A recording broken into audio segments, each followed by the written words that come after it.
रामपुरी असील की कहानी। रामपुरी असील कोई साधारण मुर्गा नहीं था। इसका जन्म उत्तर प्रदेश के रामपुर रियासत में हुआ था, जहां के नवाब न सिर्फ शासक थे बल्कि कला, युद्ध कला और परंपरा के संरक्षक भी थे। उनके लिए एक लड़ाकू मुर्गा केवल एक पक्षी नहीं था, बल्कि एक प्रतीक था, सम्मान का, रणनीति का और राजसी विरासत का।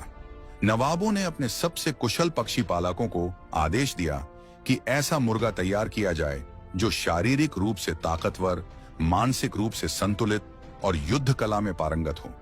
उन्होंने भारत के कोने कोने से उच्चतम नस्लों के पक्षी मंगवाए, कहीं से तेजी, कहीं से ताकत और कहीं से सहन शक्ति।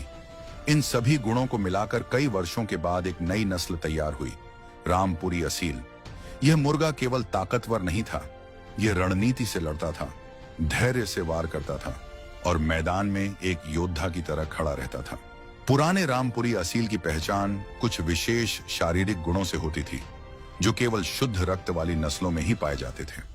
सबसे खास थी उसकी आंखें।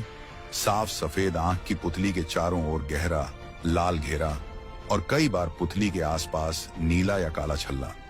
ऐसी आंखें गहराई और सजगता की निशानी थी। इस नस्ल की ऊंचाई 18 से 22 इंच होती थी, पैर से लेकर कंधे तक।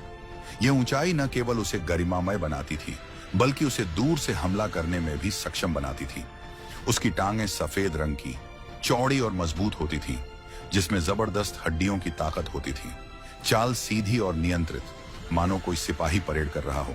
गर्दन छोटी लेकिन भारी और लचीली होती थी, जिसे देखकर लगता था जैसे फन फैलाता हुआ नाक खड़ा हो। चोंच मोटी और थोड़ी मुड़ी हुई, जो लड़ाई के समय पकड़ियश और चोट के लिए आदर्श थी। कंघी कोम्ब बहुत छोटी और कठोर होती थी, जो चोट से बचाव में मदद करती थी।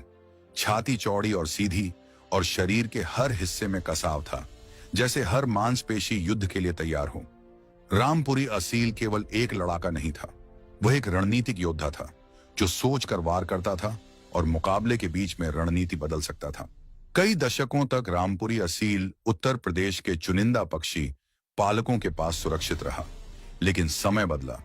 जो परंपरा पहले सम्मान और विरासत पर आधारित थी, वह धीरे धीरे जुए, लालच और प्रतिस्पर्धा में बदल गई।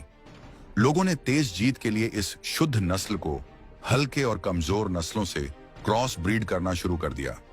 इससे पक्षी की असली पहचान और ताकत खोने लगी। कई फैंसियर पालक अपने निजी झगड़ों और ईर्ष्या में इस नस्ल की पवित्रता को भूल गए। नकली नामों से पक्षियों को बेचना शुरू किया गया। पैसे के लिए लोगों ने रामपुरी असील के नाम का दुरुपयोग किया। इस तरह जिस नस्ल को नवाबों ने बनाया था, वह उसी धरती पर धीरे धीरे समाप्त होने लगी। जब रामपुरी असील अपने ही जन्म स्थान में लुप्त होने की कगार पर था, तब इसकी आखिरी उम्मीद कोलकाता से आई। कोलकाता में कुछ अनुभवी और समझदार फैंसियर थे, जो परंपरा, रक्त और मूल नस्ल को गहराई से समझते थे। उन्होंने उत्तर प्रदेश से बचे खुचे असली रामपुरी असीलों को इकट्ठा करने का कार्य शुरू किया। इन पक्षियों को रेल, कार और निजी स्रोतों से कोलकाता लाया गया। हर पक्षी को उसकी आंखों, शरीर की बनावट, चाल और व्यवहार से जांचा गया। केवल वही पक्षी रखे गए जो असली रक्त रेखा के थे। कोलकाता में इन पक्षियों को नई जिंदगी मिली, संरक्षण, देखभाल और सच्ची नीयत के साथ। कोलकाता के फैंसियरों ने इस नस्ल को व्यवसाय या शोहरत के लिए नहीं, बल्कि संरक्षण के लिए पाला। उन्होंने सटीक और नियंत्रित इन ब्रीडिंग और लाइन ब्रीडिंग से रामपुरी असील की विशेषताओं को बनाए रखा, जैसे आंख की संरचना, कंघी का आकार, गर्दन की बनावट और मुकाबले की क्षमता। समय के साथ अलग अलग नामों वाली कई लाइनें बनी, लेकिन सबकी जड़ें एक ही खून में थीं, असली रामपुरी असील।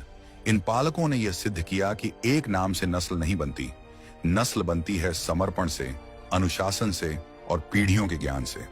आज भी जब एक असली रामपुरी असील मैदान में उतरता है, वह केवल लड़ाई नहीं लड़ता, वह इतिहास दोहराता है। रामपुरी असील की कहानी केवल एक नस्ल की नहीं है, यह एक संस्कृति की कहानी है, एक गौरव की कहानी और एक सचेतन प्रयास की कहानी है। यह नस्ल नवाबों की सोच से बनी, लोभ के कारण लगभग मिट गई, लेकिन कुछ सच्चे जानकारों की वजह से आज भी जीवित है।